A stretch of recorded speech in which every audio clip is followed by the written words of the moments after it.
السلام عليكم ورحمة الله وبركاته.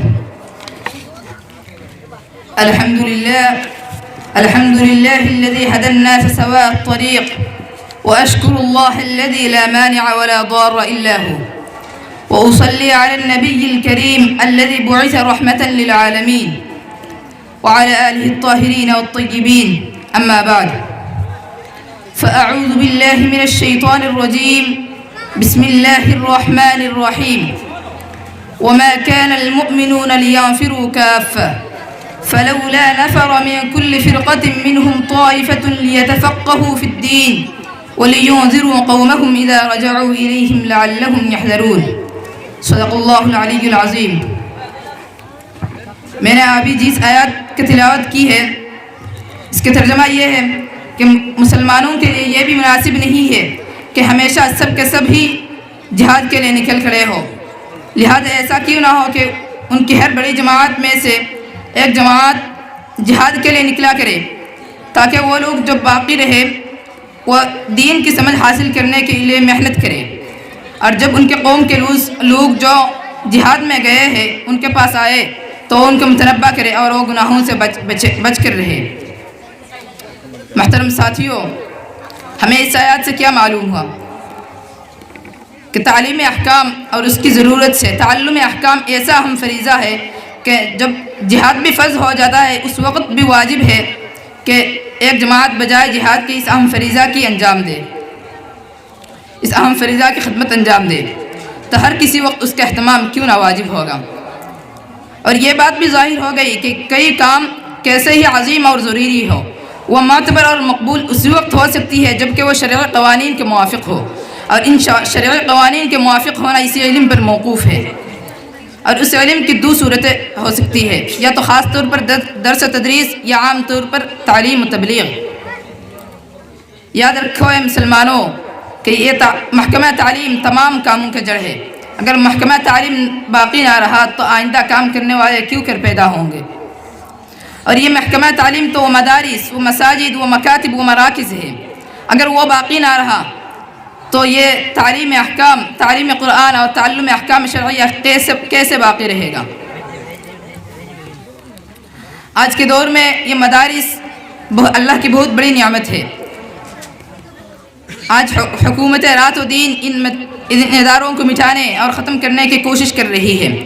وہ کامیاب بھی ہو رہے ہیں لیکن اس کو کامیابی نہیں کہتے، کیونکہ اس مدارس میں تعلیم قرآن ہوتی ہے، اور خود اللہ تعالیٰ نے قرآن کریم میں فرمایا اِنَّا نَحْنُ نَزَّلْنَا الذِّكْرَ وَإِنَّا لَهُ لَحَافِظُونَ. بے شک ہم نے ہی اس قرآن کو نازل فرمایا اور ہم ہی اس کی حفاظت کریں گے. جبکہ اللہ تعالیٰ اپنے کلام پاک کی حفاظت کرے تو ضرور ان اداروں کی بھی حفاظت کریں گے. اور یہ مدارس تو ان بڑی بڑی عمارتوں کے نام نہیں ہے. حقیقی مدارس تو وہ ہے جہاں استاد اپنے طلبہ لے کر بیٹھتے ہیں، وہی مدرسے بن جاتے ہیں. لہذا ان اداروں کو نہ کوئی طاقت توڑ سکتی ہے اور نہ توڑ سکے گی. محترم سامعین کرام، جبکہ اللہ تعالیٰ نے ان اداروں کا ذمہ اپنے قبضے میں لے لیے ہے، اس کے باوجود ہمیں اس مدارس سے تعلقات رکھنا ضروری ہے، کیونکہ یہ مدارس ہمارے محتاج نہیں ہے، ہم ہی ان مدارس کے محتاج ہیں. اگر یہ مدارس باقی نہ رہے تو دین باقی نہ رہے گا، اور دین باقی نہ رہے تو یہ دنیا بھی فنا ہو جائے گا. یہ مدارس اور دین کی تعلق وضو اور نماز کی طرح ہے. جس طرح وضو کے بغیر نماز درست نہیں ہو سکتی، نماز کے لیے وضو کرنا شرط ہے، اسی طرح دین کی تبلیغ و اشاعت کے لیے یہ مدارس شرط ہے. آج ہم تو یہ مدارس سے بہت دور ہٹ گئے ہیں. ہمیں مدارس سے تعلقات جوڑنا ضروری ہے، اور وہاں کے اساتذہ، طلباء، علماء کرام سے محبت رکھنا بھی ضروری ہے، کیونکہ ان کے بارے میں آقا نامدار تاجدار مدینہ محمد مصطفیٰ صلی اللہ علیہ وسلم نے فرمایا خیرکم من تعلم القرآن وعلمہ. تم میں سب سے بہترین لوگ وہ ہے جو خود قرآن سیکھتا ہے اور دوسروں کو سکھاتا ہے. اور بھی فرمایا من سلک طریقا یطلب فیہ العلم سلک اللہ بہ طریقا من طرق الجنہ. جو شخص کسی راستے پر چلا جس میں وہ علم تلاش کرتے ہیں تو اللہ تعالیٰ اس کے جنت کے راہوں میں سے کسی راہ پر لے چلتے ہیں. اب غور و فکر کیجئے کہ آپ ان لوگوں سے محبت رکھتے ہیں جن کا اللہ تعالیٰ جنت کے راہوں میں سے کسی راہ پر لے چلتے ہیں، جن کا اللہ سے تعلق ہے۔ اگر آپ ان سے تعلق رکھیں تو آپ کا بھی تعلق اللہ سے ہو جائے گا۔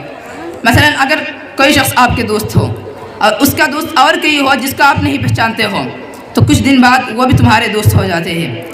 تو ایسا ہی اگر ان طلباء کرام سے تم تعلق رکھو تو اللہ کا تعلق تم سے بھی ہو جائے گا۔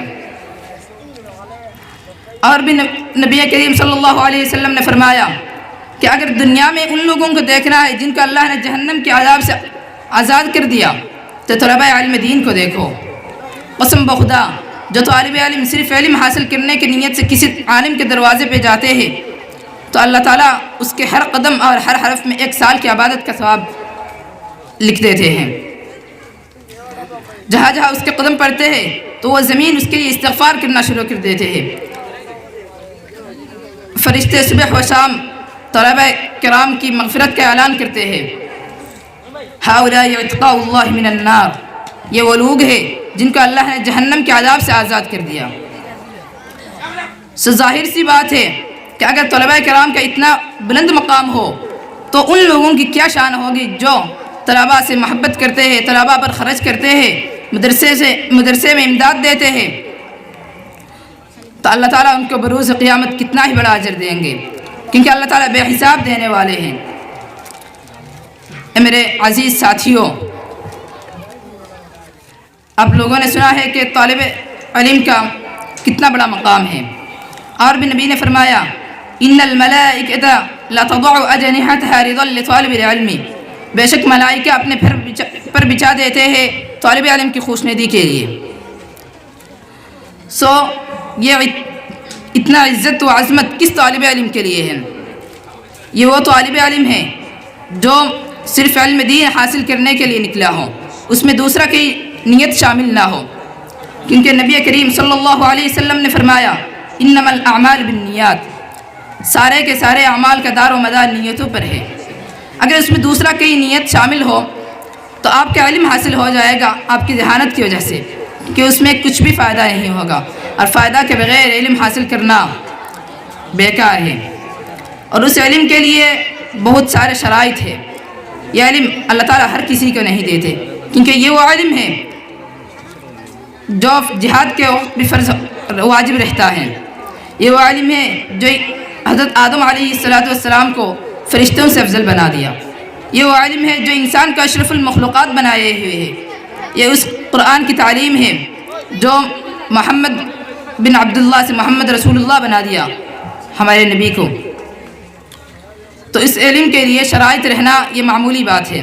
ایک ہے تقوی اختیار کرنا، تقوی اختیار کرنا لازم ہے، ضروری ہے۔ تقوی کے بغیر علم حاصل کرنا بیکار ہے۔ جرمن کا ایک مدرسہ ہے جہاں تعلیم اسلامیہ کے علوم ہوتی ہے، تعلیم اسلامیہ ہوتی ہے۔ کسی کمرے کا نام دار الحدیث ہے، کسی کا نام دار الفقہ۔ وہاں بخاری، ہدایہ وغیرہ ساری کتابیں پڑھائی جاتی ہے، مگر پڑھنے والے پڑھانے والے سب عیسائی کافر ہے۔ آپ بتاؤ ان کو اس علم سے کیا فائدہ ہوا؟ نہ ان کا تقوی ہے اور نہ ان کا ایمان ہے۔ اور ایک ہے گناہوں سے اجتناب کرنا، کیونکہ یہ علم اللہ تعالیٰ گناہگار کو عطا نہیں کرتے ہیں۔ ان العلم فضل من الہی وفضل اللہ لا یعطى لعاصی، اللہ تعالیٰ اپنے فضل کو گناہگار سے عطا نہیں کرتے۔ اور ایک ہے اساتذہ کا احترام۔ اساتذہ کا احترام کرنا بہت ضروری ہے، کیونکہ اساتذہ کے دعا اور بددعا دونوں قبول ہے۔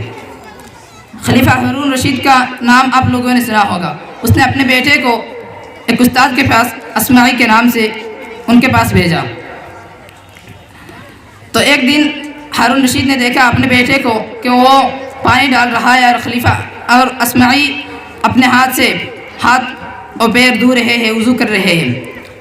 تو فوراً اسماعی نے بھی خلیفہ ہارون رشید کو دیکھ لیا، تو وہ گھبرا گئے کہ خلیفہ نے دیکھ لیا اب کیا ہوگا۔ تو خلیفہ استاد کے پاس آئے اور کہا اور ان سے ملامت کی کہ آپ نے میرے بیٹے کو یہ حکم کیوں نہ دیا کہ وہ خود اپنے ہاتھ سے پانی ڈالے اور اپنے ہاتھ سے آپ کے پیر ہاتھ دھوئے۔ سو ہمیں اپنے اساتذہ کا احترام کرنا ضروری ہے.